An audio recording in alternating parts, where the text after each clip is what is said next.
નમસ્કાર વિદ્યાર્થી ભાઈ બહેનો, ફરીથી એકવાર સીપી એજ્યુકેશન ચેનલમાં હું ચિરાગ સર આપ સૌનું હાર્દિક સ્વાગત કરું છું. દોસ્તો, આપણે ધોરણ 12 સાયન્સ ના ચેપ્ટર નંબર 2 સ્થિત વિદ્યુત સ્થિતિમાન અને કેપેસિટન્સ ની અંતિમ થિયરી તરફ આપણે જઈ રહ્યા છીએ. તો જો દોસ્તો થિયરી જોઈએ. થિયરીનું નામ છે દોસ્તો van D graph generator. Van D graph generator. Okay, હવે તમને એમ થશે દોસ્તો કે એસી જનરેટર, વિદ્યુત જનરેટર આપણે જોયું છે.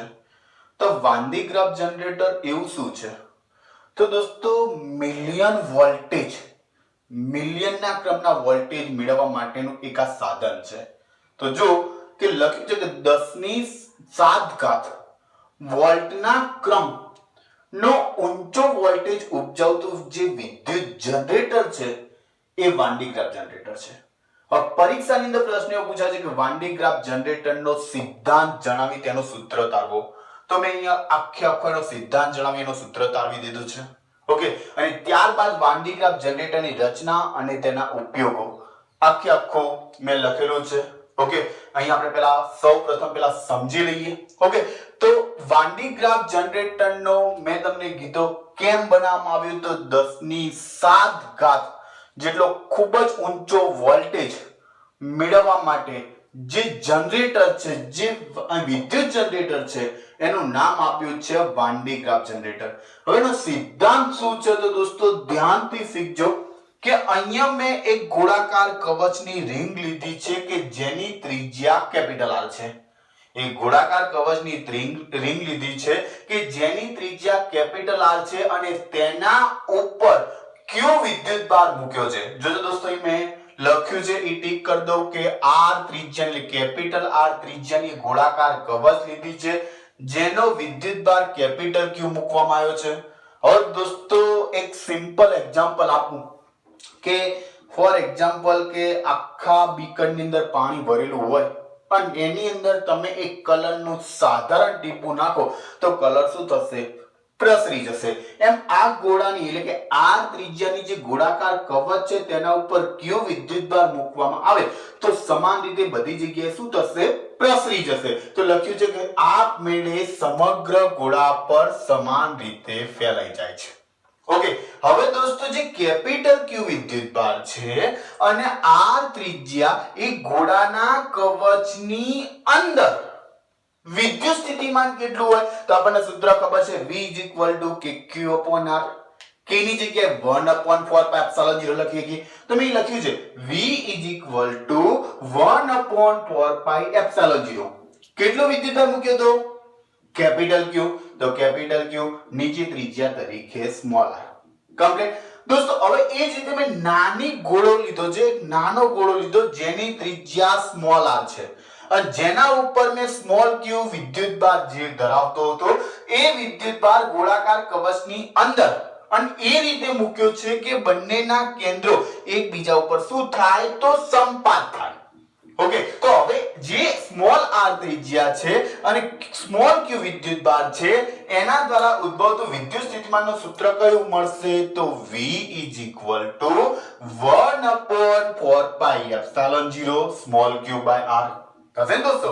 ઓકે, હવે દોસ્તો આપણે કેપિટલ Q અને સ્મોલ q બંનેને લીધે એટલે કે બંને વિદ્યુતભારોને લીધે વિદ્યુત સ્થિતિમાન કયું મળે એ શીખવાનું છે.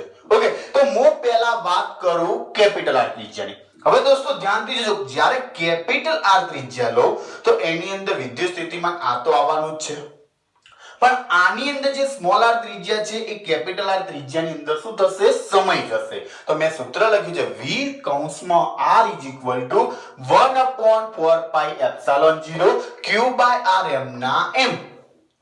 પ્લસ સ્મોલ q વિદ્યુતભાર જે નાના ગોળા પરનો વિદ્યુતભાર અને એની ત્રિજ્યા જે સ્મોલ r ત્રિજ્યા કેપિટલ R ત્રિજ્યામાં સમય જશે માટે લખ્યું છે કેપિટલ R.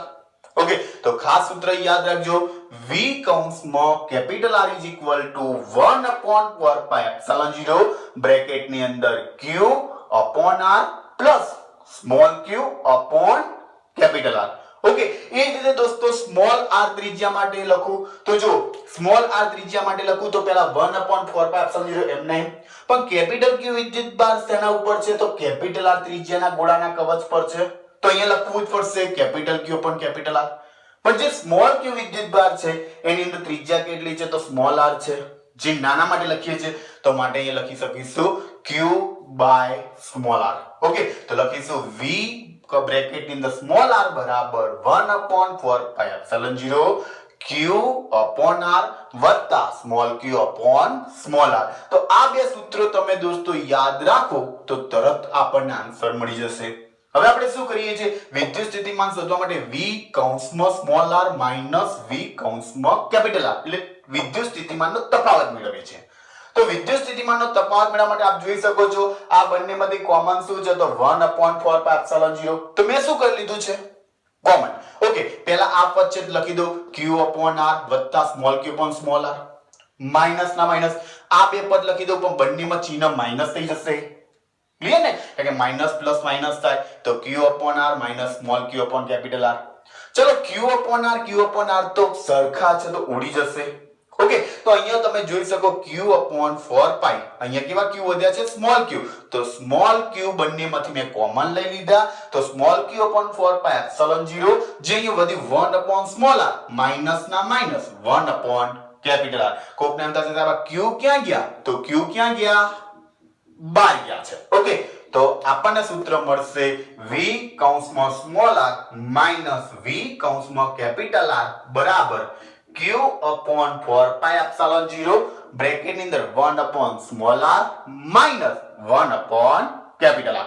ઓકે, આમ દોસ્તો આપણે જો નાનો ગોળો અને જે મોટી કવચ છે એને મેં સુવાહક તાર વડે જોડેલી બતાવી છે. જુઓ એને મેં સુવાહક તાર વડે જોડેલી બતાવી છે.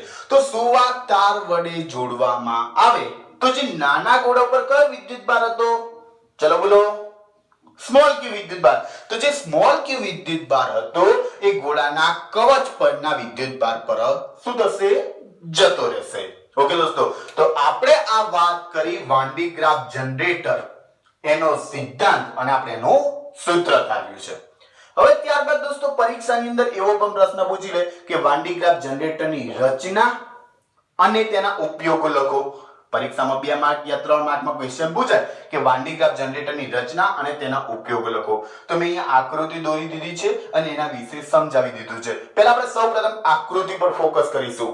બધા જ વિદ્યાર્થીઓ સૌપ્રથમ અહીંયા આકૃતિ પર ફોકસ કરીશું કારણ કે આકૃતિમાં આપણને દોસ્તો ખબર પડશે તો જ આપણે એના વિશે લખી શકીશું, વરના લખી શકીશું નહીં. ઓકે, તમે અહીંયા જોજો મેં અહીંયા બે ગરગડી લીધી છે. તમે જોઈ શકો છો એક ગરગડી જમીનના સ્તર ઉપર છે અને બીજી ગરગડી ઉપર રાખેલી છે. હવે એને મેં શું કર્યું તો એક અવાહક પટ્ટો એના દ્વારા અહીંયા મૂકી દીધો છે, એને લગાવી દીધો છે કે જે શું કામ કરશે તો શાફ્ટ નું કામ કરશે, જે ફરશે. Okay right. ત્યારબાદ મેં શું કર્યું છે તો અહીંયા નીચે એક મોટર ગોઠવી દીધી છે. જે મોટર શું કરશે તો ઓન થશે એટલે ગરગડીને ચલાવશે, નીચેની ગરગડીને ચલાવશે. નીચેની ગરગડી ફરશે તો ઉપરની ગરગડી ફરશે. કેમ? કારણ કે પટ્ટા દ્વારા ઉપરની ગરગડીને પણ શું કરશે? ફેરવશે. ઓકે દોસ્તો, તો તમને આકૃતિમાં હવે ખબર પડી ગઈ હોય તો આપણે એને રચના તરફ જઈએ. ઓકે, તો રચનાની અંદર આ વસ્તુ મેં વિસ્તારથી લખીને સમજાવી છે. આ બે એક પોઈન્ટ જોતા જઈશું કે એક મોટી ગોળાકાર સુવાહક કવચ, એક મોટી ગોળાકાર સુવાહક કવચ જેને જમીનની ઊંચે અવાહક સ્તંભ પર ટેકવેલ છે. આપ જોઈ શકો છો જમીન છે એની ઊંચે અવાહક સ્તંભની ઉપર શું કરી દીધું છે? ટેકવી દીધી છે, મૂકી દીધી છે. રાઈટ. હવે એક લાંબો અને સાંકડો, જોજો દોસ્તો ધ્યાન રાખજો, એક લાંબો અને સાંકડો તથા અંતવિહીન રબર અથવા રેશમનો અવાહક પટ્ટો લીધો છે અને બે ગરગડીને શું કરી દીધું છે તો બે ગરગડી ઉપર વીંટાળેલ છે. જે ગરગડી છે એના ઉપર બે ગરગડી છે એના ઉપર શું કરી દીધી છે તો વીંટાળી દીધી છે. ત્યારબાદની વાત કરું તો દોસ્તો તમે આકૃતિની અંદર જોઈ શકો છો તો આકૃતિ પરથી જે એક ગરગડી જમીનના સ્તર પર છે, એક દેખાય છે તમને, જમીનના સ્તર પર છે અને બીજી ગરગડી કવચના કેન્દ્ર પર હોય છે. બીજી ગરગડી કવચના કેન્દ્ર પર છે દોસ્તો.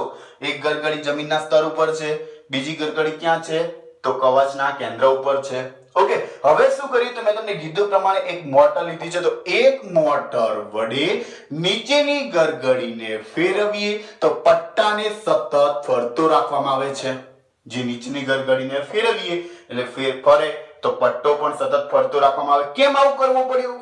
ઉપરની ગરગડી ફરે એના માટે. ઓકે, હવે જમીનના સ્તરે, જે જમીન છે એના સ્તરે આપણે બ્રશ દ્વારા જે નીચે ગરગડી છે, નીચે એટલે કે સાવ નીચે નહીં, જે ગરગડી છે ને કે તમે નીચે બોલો એટલે તરત આમ ના જોતા નીચે એટલે કે નીચે એમ નહીં, જે જમીનના સ્તર પર ગરગડી ગોઠવી છે ત્યાં આપણે બ્રશ દ્વારા ધન વિદ્યુત બારનો છંટકાવ કરવાનો છે. દવા મારવાની દવાનો છંટકાવ નહીં કરવાનો દોસ્તો, ધન વિદ્યુત બારનો છંટકાવ કરવાનો છે. એટલે એ શું કરશે તો પટ્ટા દ્વારા ઉપરની તરફ લઈ જશે. અહીંયા ધન વિદ્યુત બારનો છંટકાવ કરીએ એટલે પટ્ટા દ્વારા ક્યાં જશે? ક્યાં જશે? બોલો બોલો. હા, સાચું બોલો છો, ઉપરની તરફ જશે. રાઈટ? તો પટ્ટા દ્વારા ઉપરની તરફ લઈ જવામાં આવે છે. હવે ઉપર જે ધન વિદ્યુત બાર પહોંચ્યો, એક કવચ સાથે જે જોડેલો બીજો સુવાહક છે એ બ્રશ પર શું થશે? સ્થાનાંતરિત થશે. અહીંયા જુઓ દોસ્તો, પટ્ટા દ્વારા ઉપરની તરફ જાય છે, અહીંયા બ્રશ દ્વારા શું થશે તો એને બહારની તરફ એટલે ઉપરની તરફ સ્થાનાંતરિત થઈ જશે, જે તમને દેખાય છે. એટલે કે કવચ ઉપર સ્થાનાંતરિત થશે. દેખાય છે દોસ્તો? ઓકે, હવે જે ધન વિદ્યુત બાર છે એને કવચની બહારની સપાટી, જોઈ શકો છો દોસ્તો, કવચની બહારની સપાટીમાં સતત રીતે શું થઈ જશે તો ફેલાઈ જશે. ઉપરની તરફ લઈ ગયા, ઉપર જે બીજું બ્રશ છે તેને બહારની તરફ લઈ ગયા એટલે સતત એ બહાર ફેલાઈ જશે અને બહાર વિદ્યુત બાર ફેલાય તો શું ઉત્પન્ન થાય? સાચું છે, શું ઉત્પન્ન થાય? સ્થિતિમાન. તો અને સ્થિતિમાન ઉત્પન્ન કરે છે. ઓકે, તો આપણે જે વિદ્યુત સ્થિતિમાન ઉત્પન્ન કરવું હતું એ કોની મદદથી? તો વાન ડી ગ્રાફ જનરેટરની મદદથી આપણે વિદ્યુત સ્થિતિમાન ઉત્પન્ન કરી દીધું. ઓકે, હવે આ રીતે જમીનની સાપેક્ષે દોસ્તો, આપણે જમીનની સાથે 6 થી 8 મિલિયન, આ શબ્દ ખાસ યાદ રાખજો, 6 થી 8 મિલિયનના વોલ્ટનો સ્થિતિમાનનો તફાવત આપણે શું કરી શકીએ છીએ તો ઉત્પન્ન કરી શકીએ છીએ. ખાસ કેટલો? 6 થી 8 મિલિયન વોલ્ટનો સ્થિતિમાનનો તફાવત આપણે ઉત્પન્ન કરી શકીએ છીએ. આ સાધનની મદદથી 6 થી 8 મિલિયન વોલ્ટનો 6 થી 8 મિલિયન વોલ્ટનું વિદ્યુત સ્થિતિમાન તો મેળવી શકાય છે અને એનાથી ઉદ્ભવતું જે વિદ્યુત ક્ષેત્ર છે 6 થી 8 વોલ્ટનું જે વિદ્યુત સ્થિતિમાન 6 થી 8 મિલિયન વોલ્ટનું વિદ્યુત સ્થિતિમાન મેળવીએ એટલે એનાથી જે વિદ્યુત ક્ષેત્ર ની મદદથી આપણે વિદ્યુત બારિત કણોને મોટા પ્રવેગથી, એક ખૂબ જ મોટા પ્રવેગથી ગતિ કરાવીએ અને ગતિ કરાવીને દ્રવ્યના સૂક્ષ્મ બંધારણ, જે દ્રવ્યનું નાનું બંધારણ, સૂક્ષ્મ બંધારણ હોય એનો આપણે શું કરી શકીએ તો અભ્યાસ કરી શકીએ છીએ. તો આજે દોસ્તો આ વાત કરી વાન ડી ગ્રાફ જનરેટરની રચના અને તેનો ઉપયોગ. આપણને દોસ્તો જો આકૃતિ આવડતી હોય તો તરત જ થિયરી આવડી જાય. આમાં કંઈ કશું કર્યું નથી. ફરીથી જોઈ લો કે બે ગરગડી લીધી છે, એક ગરગડી જમીનના સ્તર પર રાખી છે એટલે જમીનના સ્તર પર અવાહક સ્ટેન્ડ પર ટેકવી દીધી છે, બીજી ગરગડી કવચના કેન્દ્ર પર રાખી છે, એને અવાહક પટ્ટા વડે જોઈન્ટ કરી દીધી છે, નીચે આપણે મોટર ગોઠવી દીધી છે, જે મોટર ગરગડીને શું કરશે? ફેરવશે અને ગરગડી ફેરવશે તો પટ્ટાને સતત શું કરશે? ફરતો રાખશે. ઓકે, હવે આપણે નીચે શેનો છંટકાવ કરવાનો છે? દવાનો નહીં, શેનો? ધન વિદ્યુત બારનો છંટકાવ કરવાનો છે. અને ધન વિદ્યુત બારનો છંટકાવ કરો એટલે પટ્ટાને શું કરશે? ઉપરની તરફ લઈ જશે. એટલે જે બ્રશ છે એ બ્રશ ધન વિદ્યુત બાર છે બહારની તરફ ધકેલશે એટલે કવચના કેન્દ્ર ઉપર વિદ્યુત બાર જમા થશે અને ધન વિદ્યુત બાર કેન્દ્ર કવચના કેન્દ્ર પર જમા થાય તો અંદર શું ઉત્પન્ન થાય? વિદ્યુત સ્થિતિમાન ઉત્પન્ન થાય. તો વિદ્યુત સ્થિતિમાનનો તફાવત મળશે. કેટલો મળશે? તો 6 થી 8 મિલિયન વોલ્ટના ક્રમનો વિદ્યુત સ્થિતિમાનનો તફાવત મળશે. તો દોસ્તો આજે આપણે સમગ્ર એટલે કે આખા લેક્ચરની અંદર આપણે એક જ ટોપિક, કયો ટોપિક? તો કે van D graph generator. Van D graph generator એનો સિદ્ધાંત ભણ્યા, એનું સૂત્ર તારવ્યું અને વાન ડી ગ્રાફ જનરેટરની જે રચના મેળવી, જોઈ રચના. ઓકે, અને એનો ઉપયોગ ક્યાં થાય છે એની સમગ્ર માહિતી આપણે વાન ડી ગ્રાફ જનરેટરની મેળવી દીધી અને આ સાથે આપણે ચેપ્ટર અહીંયા શું કરીએ છીએ, સમાપ્ત કરીએ છીએ. હવે જે આપણે સ્વાધ્યાયના દાખલા છે એ નેક્સ્ટ લેક્ચર ની અંદર આપણે સ્વાધ્યાયના દાખલા ચાલુ કરી દઈશું. 1 by 1 દાખલા ગણતા જઈશું. એટલે આપણું બીજું ચેપ્ટર પણ અહીંયા હવે એન્ડિંગ તરફ આવી ગયું છે. ઓકે દોસ્તો, તો હવે ફરીથી જાણ કરી દઉં કે 29 તારીખ અને 30 તારીખે એકમ કસોટી તમને ખબર જ હશે. ઓકે, દરેક વિદ્યાર્થીને દરેક સ્કૂલે દરેક વિદ્યાર્થીને વાત કરી જશે. જો નથી કરી તો વિડિયોના માધ્યમથી તમારા સુધી પહોંચાડું છું કે 29/7/2020 અને 30/7/2020 ના રોજ એકમ કસોટી ફિઝિક્સ એન્ડ કેમેસ્ટ્રી, એમાં ફિઝિક્સમાં ચેપ્ટર નંબર 1 and 2 અને કેમેસ્ટ્રીમાં ચેપ્ટર નંબર 1 and 2 નો યુનિક ટેસ્ટ કહેવાય, એકમ કસોટી ટેસ્ટ કહેવાય, જે લેવાનો છે, જે હોમ લર્નિંગ ટેસ્ટ મૂકીશ. ઓકે, તો એ લેવાનો છે તો તમારે એના વિશે તૈયારી કરવાની છે અને સમગ્ર માહિતી મેળવી એટલી પાકી કડકડાટ કરી દેવાની છે કે પરીક્ષા એકમ કસોટીની અંદર પેપરમાં પૂછાય તો આવડે તો ફટાફટ લખી શકો. ઓકે, અને આ વસ્તુ ક્યાંય આપણને જવાનું નથી, બોર્ડની અંદર પણ આપણો ઉપયોગ કરવાનો છે.